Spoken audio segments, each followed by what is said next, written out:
I died at 19, choking on my own blood in a hospital bed while my sister Jessica smiled at the doorway. Not smiled at me, smiled at her phone, texting someone, probably Derek, probably making plans with money that should have been mine. The life insurance money from the accident she'd engineered so carefully that even I hadn't seen it coming until the brakes failed on that mountain road.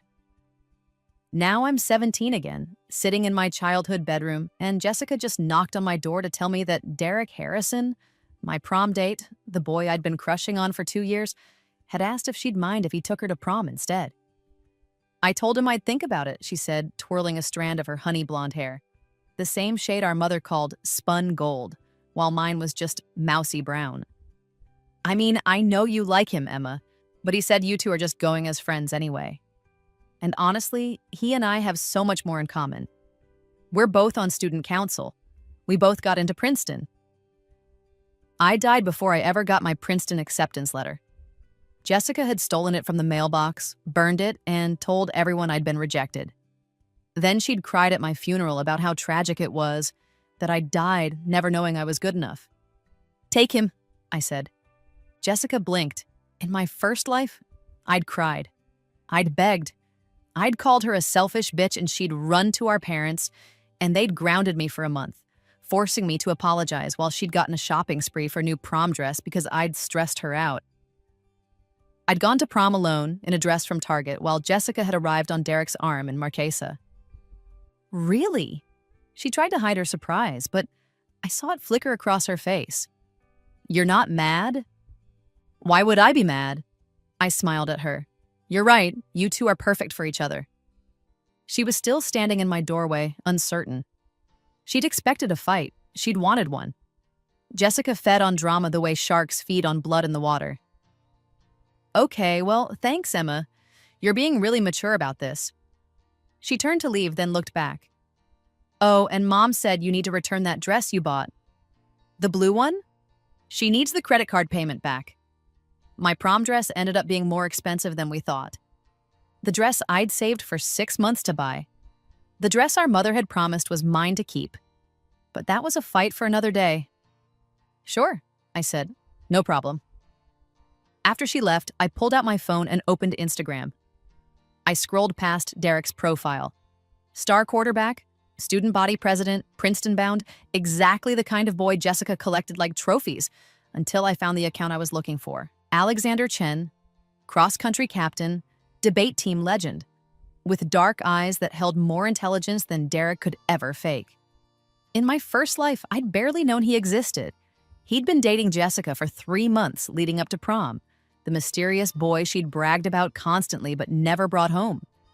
She'd called him perfect and the one, and then, a week after I died, I'd learned from my ghostly vantage point that she'd dumped him the night after prom, the second she'd secured Derek's attention.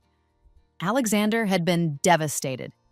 I'd watched him from whatever liminal space the dead inhabit, this brilliant boy who'd actually loved my sister, who'd written her poetry and planned their future together. Jessica had laughed when she'd told her friends how clingy he'd been. I opened a new message. Hey, I know this is random, but I'm Emma Foster, Jessica's sister. I'm doing a feature for the school paper on student athletes balancing academics and sports. Would you be willing to be interviewed? The reply came faster than I expected. Sure. Tomorrow after practice, we can meet at the coffee shop on Main Street. I smiled at my phone. Phase 1, complete. The thing about dying and coming back is that you see everything so much more clearly. All those years I'd wasted trying to win my parents' love, trying to understand why Jessica hated me, trying to be good enough. I saw now that I'd never had a chance. It started the day I was born. My mother told the story at every family gathering, always with the same bitter edge to her voice. She'd been in labor for 19 hours with me. I'd been difficult from the start, arriving 3 weeks late, with complications that had prevented her from having more children. Then, 5 years later, my father's brother and his wife had died in a car crash, and suddenly there was Jessica, a perfect blonde cherub who looked just like our mother, who'd needed a home. God's way of giving us the daughter we were meant to have, my mother would say, usually after a few glasses of wine, usually when I was within earshot. Jessica was 5 when she arrived. I was 10. Old enough to be excited about a little sister, young enough to not understand I was being replaced. It was subtle at first. My parents had less time for my school events because Jessica needed help adjusting. My birthday parties got smaller because we needed to be sensitive to Jessica's grief. My college fund started shrinking because therapy was expensive and Jessica needed the best. By the time we were in high school, the pattern was set in stone. Jessica got designer clothes. I got Target clearance. Jessica got a car for her 16th birthday. I got driving lessons and permission to borrow the old Honda sometimes. Jessica's B+ was celebrated. My A was expected. When she made student council, there was a cake. When I made the honor roll for the 4th year in a row, my mother said, "That's nice, honey," without looking up from her phone. But I'd accepted it. I'd believed that if I just tried hard enough, was good enough, achieved enough, they'd finally see me. Then came the end of senior year in my first life. I'd gotten into Princeton, full academic scholarship, early admission, everything I'd worked for since freshman year. The letter had come on a Thursday. I'd run home from school to check the mail, my heart pounding, and there it was, the thick envelope. I never made it inside. Jessica had been getting the mail, too. She'd seen the Princeton logo through the window, and she'd understood what it meant before I did. "Give it to me," she'd said, her voice strange and flat. "Jess, this is mine." She'd snatched it from my hands and run inside, locking herself in her bathroom. By the time I'd gotten our mother to make her come out, the letter was ash in the toilet, and Jessica was crying, saying I'd rubbed my acceptance in her face, that I'd been bragging, even though I knew she'd been deferred from Princeton. The deferral that was actually a rejection, I'd learned later. The rejection she'd lied about to save face. My mother had believed her immediately. "How could you be so cruel?" she'd demanded. "Your sister is going through such a hard time, and you have to make it all about you." I didn't. I just came home to check the mail. "That's enough, Emma. Go to your room." I'd called Princeton the next day, begging them to send another copy of the acceptance letter. They'd said they would, but it would take a few weeks. Those few weeks had stretched on. I'd been so naive, thinking it was just bureaucracy. I'd had no idea Jessica had been intercepting the mail, that she'd been calling Princeton pretending to be me, saying I'd decided to attend another school. By the time I'd figured it out, I'd missed the enrollment deadline. I'd missed everything. That's when I'd started noticing other things going wrong. Money missing from my wallet. My homework disappearing before I could turn it in. The rumor that I'd cheated on the SATs, a rumor I could never trace back to its source, but that had cost me 3 other scholarships. And then the brakes had failed on a mountain road, and I'd been 19 and dying and in the hospital through the haze of pain medication. I'd heard Jessica on the phone saying, No, it's so tragic. But I think I should still go to that party tonight. Emma would want me to enjoy my life, you know." I'd died that night. And then I'd woken up 17 with 4 years of my life erased and all my memories intact. The first week back, I'd cried every night, convinced I was losing my mind. The second week, I'd started taking notes, documenting everything Jessica did, every lie my parents believed, building a case for what? Who would believe me? The third week, I'd realized the truth. No one would believe me. No one would save me. I would have to save myself. Alexander Chen was even more attractive in person than his photos suggested. He had an easy confidence, the kind that came from knowing exactly who he was and not needing to prove it to anyone. We met at the coffee shop the day after I'd messaged him, and within 5 minutes of talking about running and debate and the crushing pressure of college applications, I understood exactly why Jessica had wanted him. He was authentic, real, everything she pretended to be but wasn't. "So, this article," he said, stirring his coffee, "is it really about student athletes, or were you just looking for an excuse to meet me?" I'd been mid-sip and nearly choked. "What?" He grinned. "I'm not dating your sister anymore. Hasn't been official for a few weeks now, actually. She ended it pretty recently." He paused, something complicated crossing his face. "I thought maybe... I don't know, it felt weird when you messaged me, but in a good way, like maybe it was a sign." In my first life, they'd still been together at this point. This was new, different, a butterfly effect I hadn't anticipated. "What happened?" I asked, even though I knew the answer. Jessica had probably sensed Derek's interest and jumped ship early. She said she needed to focus on herself, on student council, on prom planning.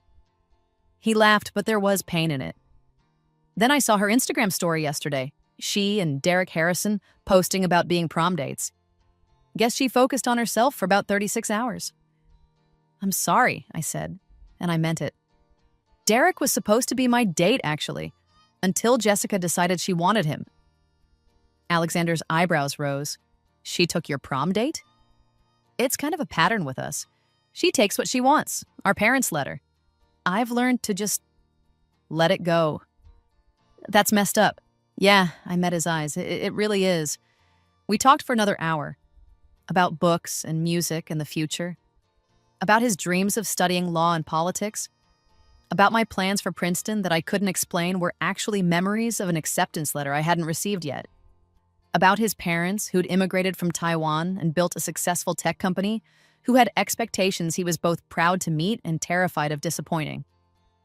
When we finally stood to leave, he hesitated. Emma, I know this might be weird, but would you want to go to prom? With me, I mean. I know you probably have other plans, or maybe you don't want to go at all after what Jessica did, but... Yes, I said before he could finish. I'd love to. His smile was like sunrise. I spent the next week laying groundwork. I was good to Jessica, sweet even, helping her pick out jewelry for her prom dress, listening to her gush about Derek, acting like the perfect supportive little sister. I returned my blue dress as requested and let my mother take the credit back without complaint. And every night I planned. The thing about Jessica was that she had a tell. When she was hiding something, playing an angle, setting up a scheme, she got chatty, overly friendly. She'd come to my room and talk about nothing, fishing for information, trying to gauge what I knew. 3 days before prom, she came to my room and sprawled across my bed like we were best friends. So, I heard you're going to prom with Alexander Chen, she said, examining her nails. That's unexpected. He asked me. I said yes. He's my ex, Emma. You dumped him for Derek 2 weeks ago. Still, it's kind of shady to date your sister's ex. She looked at me directly then, and I saw the calculation in her eyes. People might talk. Let them... She wasn't used to this version of me. The one who didn't apologize, didn't defer, didn't shrink. She sat up, her expression shifting to concern, the fake kind she used when she wanted something. Look, I just want you to be careful. Alexander was really clingy when we dated. Like obsessive. He wrote me all this weird poetry and talked about our future like we were getting married. It was honestly kind of scary, and in my first life, I would have believed her. I would have canceled on Alexander, and Jessica would have won again. Thanks for the warning, I said, but I think I'll make my own judgment. After she left, I pulled out my laptop and opened the folder where I'd been collecting evidence.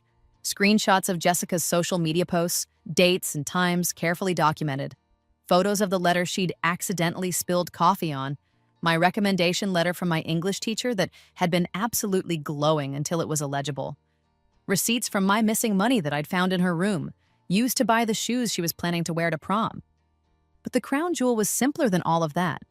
A little notebook I'd found hidden in Jessica's desk drawer, where she tracked her schemes with the dedication of a military strategist. There were pages about me, plans to accidentally delete my college applications, ideas for spreading rumors, notes about which of my achievements to sabotage first. There were pages about Derek, how to get his attention, what to say to make me look bad in comparison, which of my insecurities to exploit. And there was a page about Alexander, dated from before she dumped him. She'd written, break up with AC 1 week before prom. Make it seem mutual, but make sure he's hurt. Then approach DH at the student council meeting. Play the newly single and vulnerable card. DH is attracted to rescue fantasies. This has to look natural. She'd planned it all, every cruel detail, just like she'd planned everything else. I photographed every page. The day before prom, I went to a salon 3 towns over and spent the money I'd been saving from my part-time job at the library.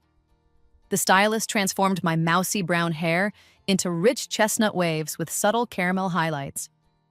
I got my makeup done professionally, learned techniques I'd never bothered with before. I bought a dress, not from a department store this time, but from a small boutique, deep emerald green that made my eyes look like forest glass. When I came home, my mother did a double take. "Emma, what did you do?" "Got ready for prom," I said simply. Jessica came down the stairs, took one look at me, and froze. I saw the moment she realized what I'd done. Not just the makeover, but the implications of it. I wasn't playing my role anymore. I wasn't the drab, forgettable sister who made her look better by comparison. "You look different," she said slowly. "Thanks, you look great too."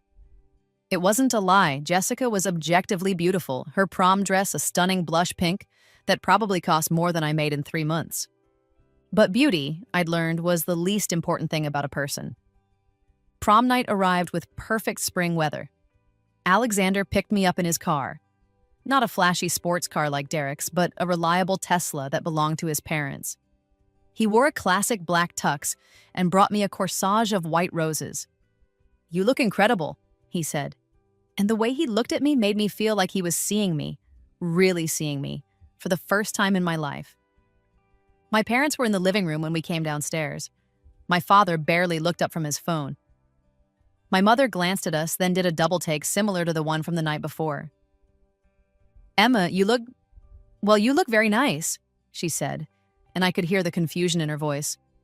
Her narrative didn't have space for me to be beautiful.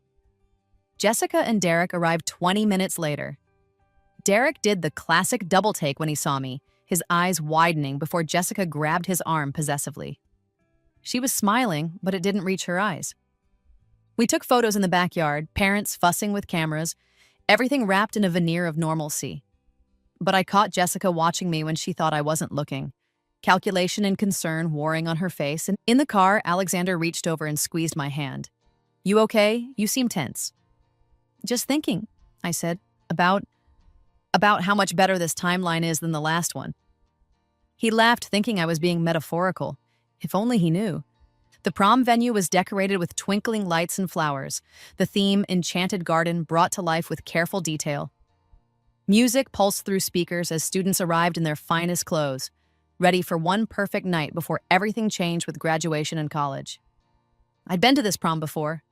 In my first life, I'd stood in the corner alone, while Jessica and Derek had been crowned prom king and queen, while everyone had taken photos and danced and celebrated, while I'd counted the minutes until I could leave and pretend the humiliation had been worth it. This time was different. Alexander was an incredible dancer. He made me laugh, kept me close, introduced me to his friends from the debate team and cross country. People who'd never noticed me before, who now saw me as the girl who made Alexander smile like that, who made him forget about Jessica. We were on the dance floor when Jessica found us. "Mind if I cut in?" she asked, her smile bright and fake. "I want to borrow my sister for a minute." Alexander looked at me, checking if it was okay. I nodded, and he stepped aside gracefully. Jessica pulled me toward the edge of the dance floor, her grip tight on my arm. "What are you doing?" she hissed once we were out of earshot. "Dancing with my date. What does it look like?" "You're trying to make me look bad, showing up here looking like that with Alexander after everything I told you about him." "Everything you lied about, you mean?" Her eyes narrowed. "Excuse me. He's not obsessive, Jess. He's not clingy. He's actually incredibly kind and thoughtful. And you dumped him because Derek was shinier and more prestigious. You used him and threw him away, just like you use and throw away everything. You have no idea what you're talking about." "I found your notebook." The blood drained from her face. "What notebook?" "The one where you plan out your schemes. The one where you wrote out exactly how you were going to manipulate your way from Alexander to Derek. The one that has pages about sabotaging my college applications and making sure I never outshine you." I smiled at her. "I photographed every page." She grabbed my wrist, hard enough to hurt. "You're lying." "Am I?" I pulled my phone from my clutch and showed her a photo of one page, just enough for her to see her own handwriting. "I have copies everywhere, Jess. Cloud storage, thumb drives, sent to an email address you don't know about. Try to delete them and they'll just multiply." "What do you want?" Her voice was shaking now, the mask slipping. "Money? Is this blackmail?" "I don't want anything from you." I pulled my wrist from her grip. I just want you to know that I know, that I've always known, even when I was too scared or too hopeful to admit it.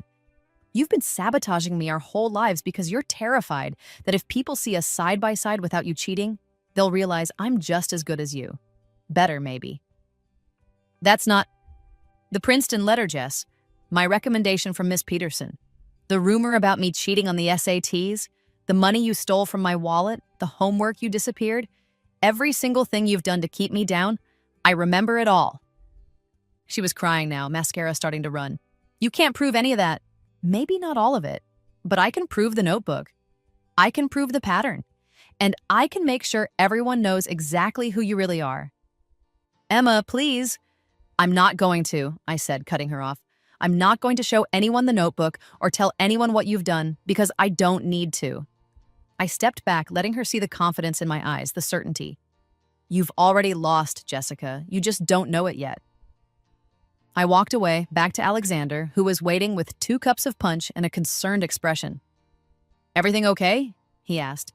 Perfect, I said, and meant it. The prom king and queen crowns went to 2 seniors I barely knew, a popular couple who'd been dating since sophomore year. Jessica had been so certain she'd win, had planned her acceptance speech, had practiced her surprised face. When the names were announced and they weren't hers and Derek's, I saw something crack in her expression. Derek noticed too. He'd been watching me all night, I'd realized.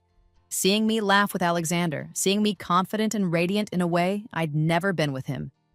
He'd made a mistake choosing Jessica, and he was starting to understand that.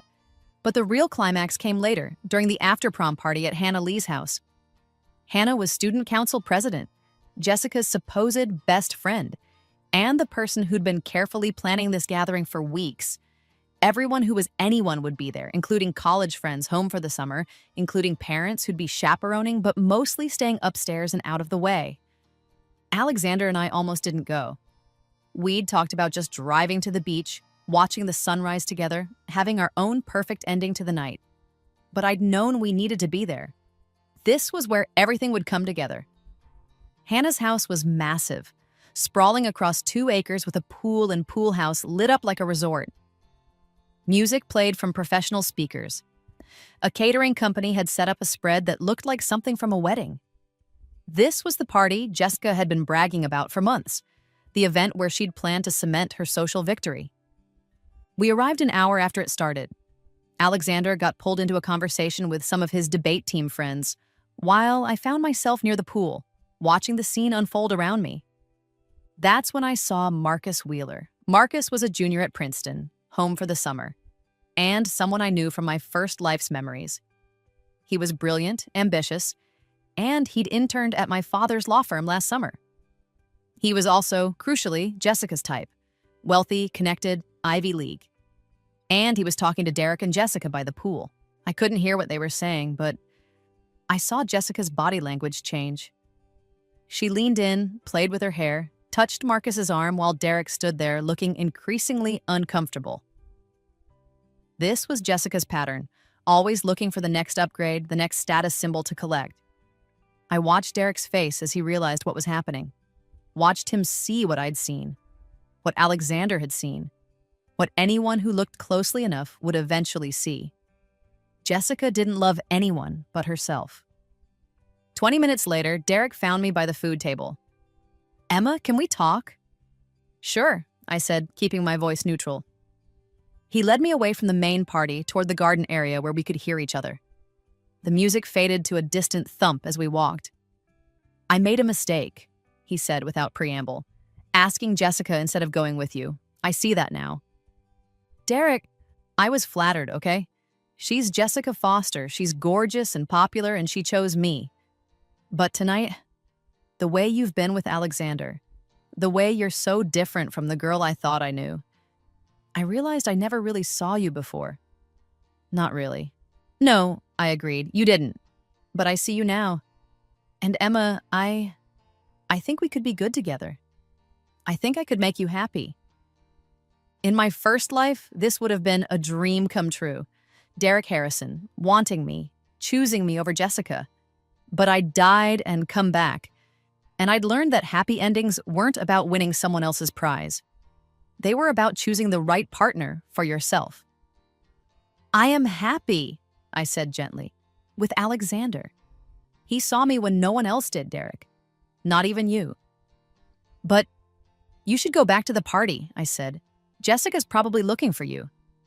He looked like he wanted to argue, but then his shoulders slumped. She's not. She's with that Princeton guy now. Didn't even notice when I left. I'm sorry, I said, and part of me meant it.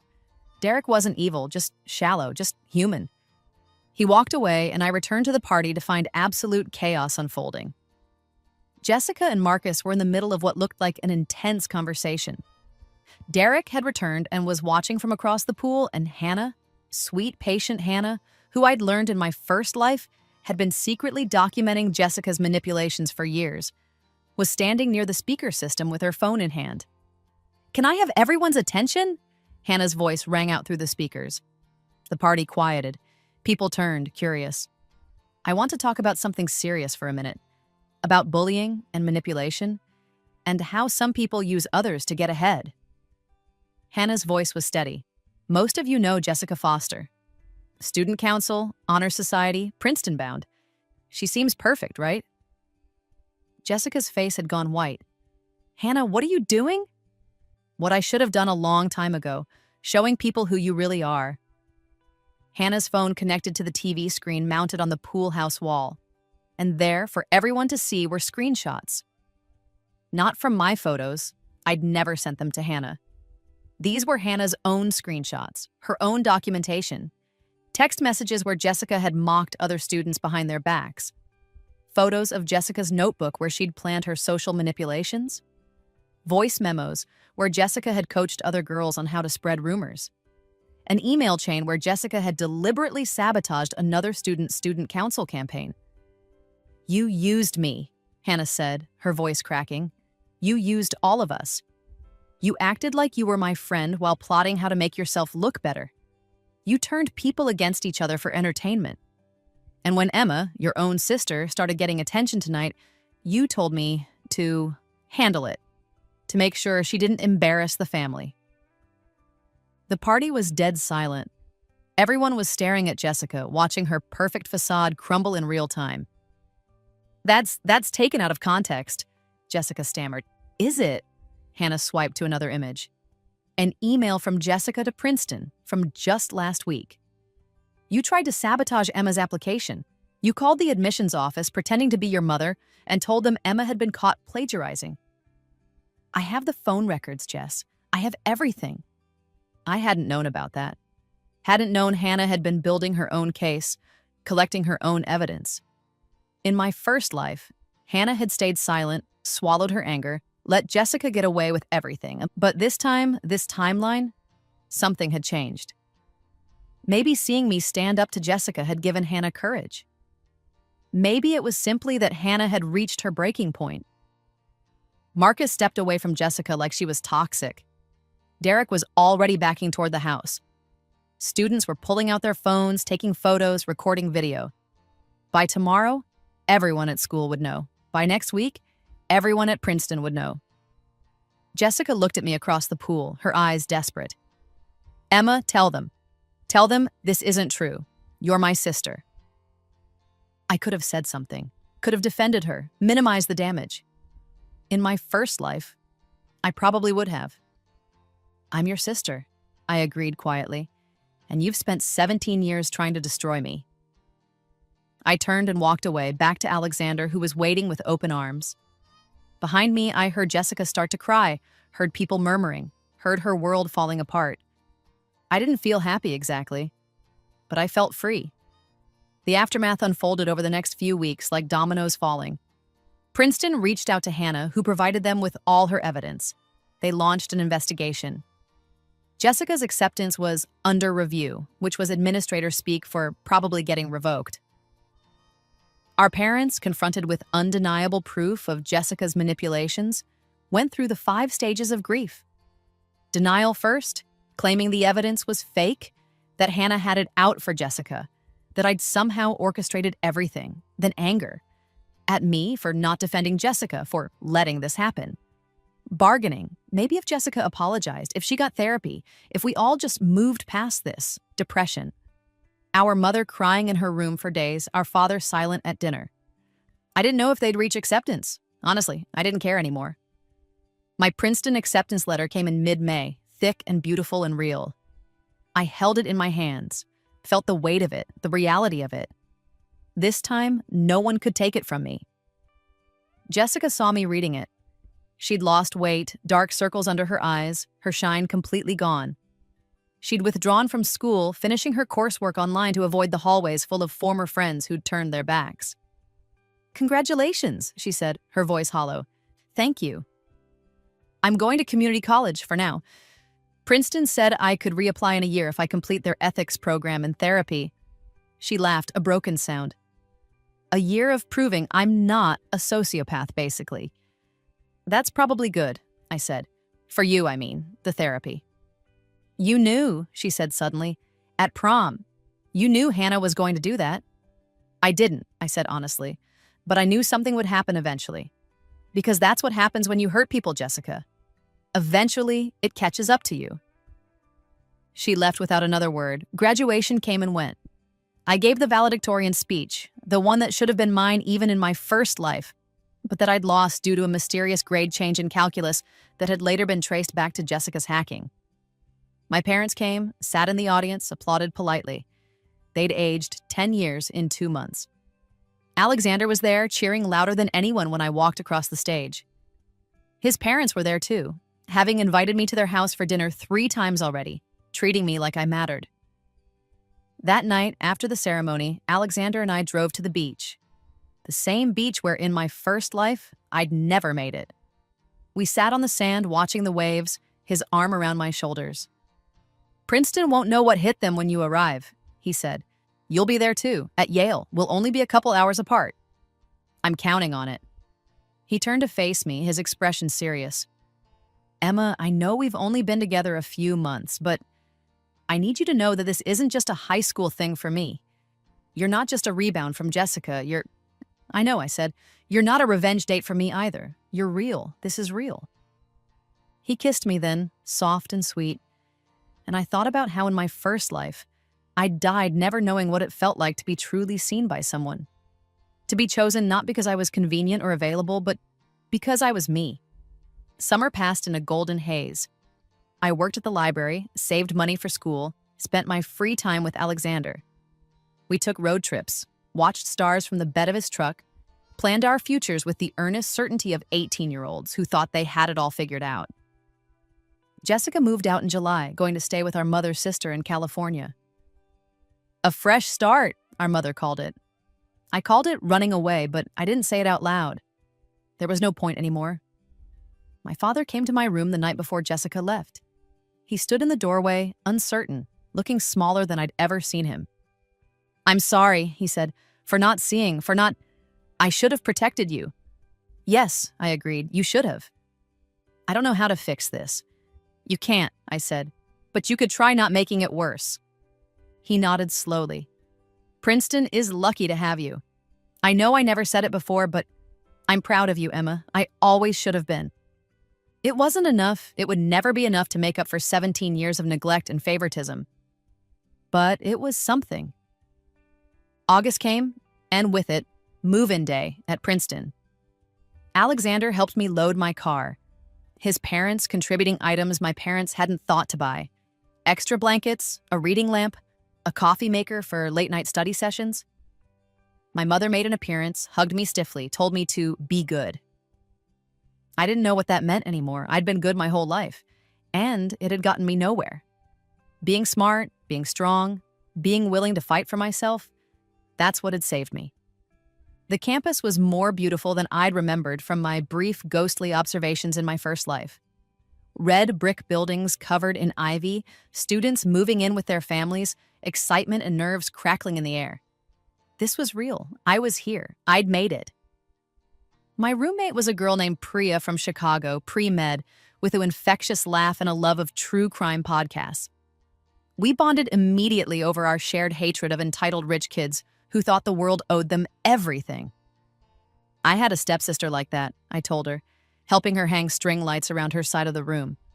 Spent my whole life in her shadow. Not anymore, though. Good for you, Priya said. Life's too short to let people dim your light.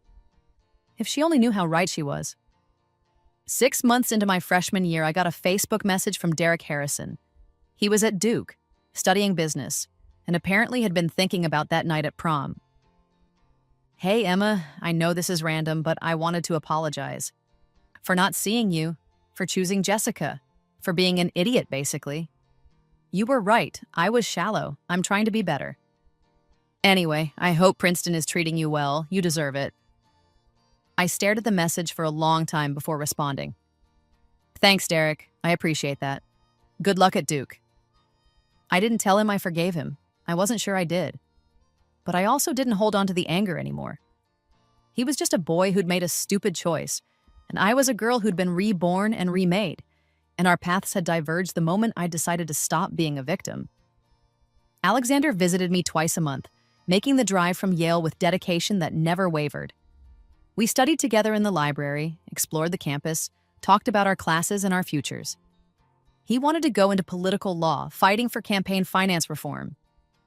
I was thinking about psychology, maybe therapy, helping people who'd been through what I'd been through.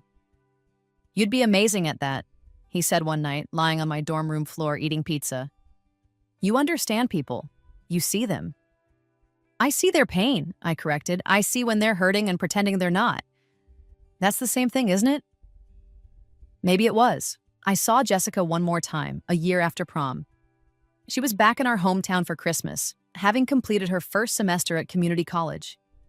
She looked different, less polished, more real somehow. She'd cut her hair short, stopped wearing designer clothes, seemed almost humble. We ran into each other at the grocery store. Literally, I turned a corner with my cart and there she was. Emma, she said, surprise and wariness warring on her face. Jessica, how's Princeton? Good, really good. How's school? It's different, humbling. She looked down at her cart, full of generic brands and sale items. I'm working part-time now, at the mall, retail. It's helping with tuition. That's good, I said, and meant it. I'm in therapy. Real therapy, not just the Princeton-mandated stuff. Dr. Morrison, she's making me look at things I never wanted to see. Jessica's eyes met mine. I was so jealous of you, Emma, my whole life. You were the real daughter, the biological child, and I was just a replacement for the child they couldn't have. I thought if I could be better than you, perfect enough, they'd love me more. They did love you more, I said quietly. That was never in your head. I know, but it wasn't enough.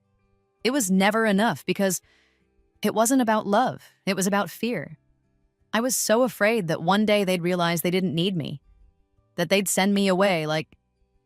She stopped, took a breath. Like my real parents left me when they died. I'd never thought about it that way. Had never considered that Jessica's cruelty might have come from her own pain, her own fear of abandonment. I'm not asking you to forgive me, she continued. I don't deserve that. But I want you to know I'm trying. To be better. To understand why I did what I did and make sure I never do it again. Okay, I said. Okay. I don't forgive you. Not yet. Maybe not ever. But I believe that you're trying. I met her eyes. That's enough for now. We parted ways in the cereal aisle, and I felt something shift in my chest. Not forgiveness, not yet. But maybe the beginning of letting go. Spring semester of freshman year, I got a call from Princeton's admissions office. Miss Foster, this is Dean Richardson. I wanted to reach out personally to discuss something unusual. My heart jumped. Is something wrong? On the contrary, we've been reviewing your file, particularly in light of last year's investigation into your sister's interference with your application. We've discovered several other instances where your achievements were underreported or sabotaged, including a recommendation letter that was altered before reaching us. I'd known about the letter, Jessica's coffee accident, but I hadn't known they'd found out. We've corrected your file to reflect your actual accomplishments, the dean continued. Your GPA should have qualified you for our presidential scholarship program. We'd like to award you that scholarship retroactively, plus compensation for the stress and harm caused by your sister's actions. What? It's a full ride plus a living stipend for all 4 years, Miss Foster. You earned it. We should have given it to you from the start. After the call ended, I sat in my dorm room and cried. Not sad tears, not even happy tears exactly. Just release. All those years of fighting, of struggling, of never being quite enough. And now someone was saying I'd been enough all along. More than enough. I'd been extraordinary, and my family just hadn't wanted to see it. Sophomore year, I moved into an apartment with Priya and 2 other girls from our dorm. Alexander transferred to Princeton. His parents' company had opened a new office in New Jersey, and it made sense for him to be closer to home. He never said it was because of me, but we both knew. We studied together, ate together, built a life together. He met my pain with understanding, never pushed me to reconcile with my family, never suggested that forgiveness was required for healing. You get to decide what your family looks like, he told me once. Biology doesn't obligate you to accept abuse. I created my own family. Priya and Alexander and our friends, people who chose me and whom I chose back. My parents called occasionally, awkward conversations that never lasted long. Jessica and I exchanged texts on birthdays, brief, surface level, the relationship 2 strangers might have.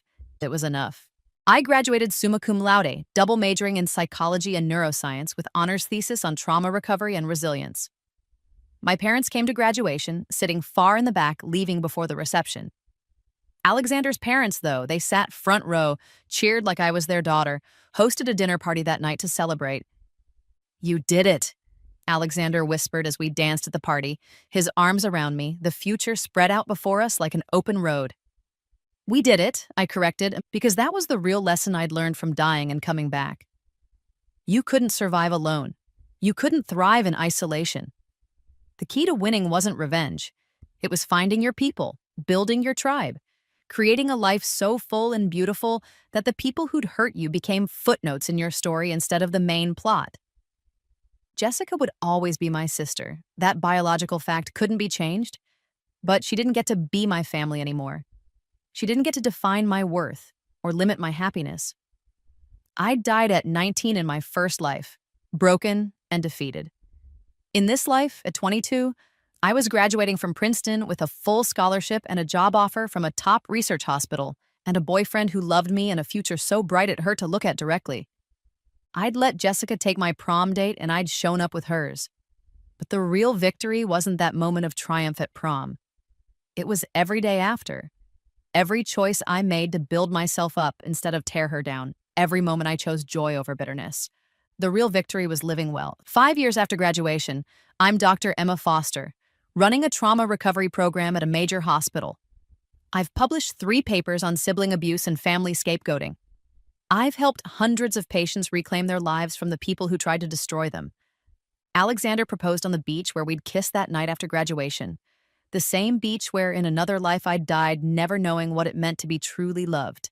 We got married in a small ceremony, just our closest friends, his parents, and a few colleagues. My parents weren't invited. Jessica sent a card, no gift, just a note that said, "Congratulations, you deserve every happiness." I kept the card, not because I forgave her, but because it was acknowledgement. She saw what she'd done. She understood what she'd lost. Sometimes I wonder what my first life was for. Why I had to die and come back. Why I had to live through the pain twice. But then I think about the patients I've helped, the research I've done, the life I've built.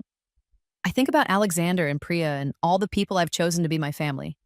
Maybe I died so I could learn to really live. Maybe I came back so I could show other people that you can escape, that you can heal, that the people who hurt you don't get to write your ending. I let my sister take my prom date. She regretted it when I arrived with hers, but more importantly, I arrived. I survived. I thrived. And in the end, that was the best revenge of all.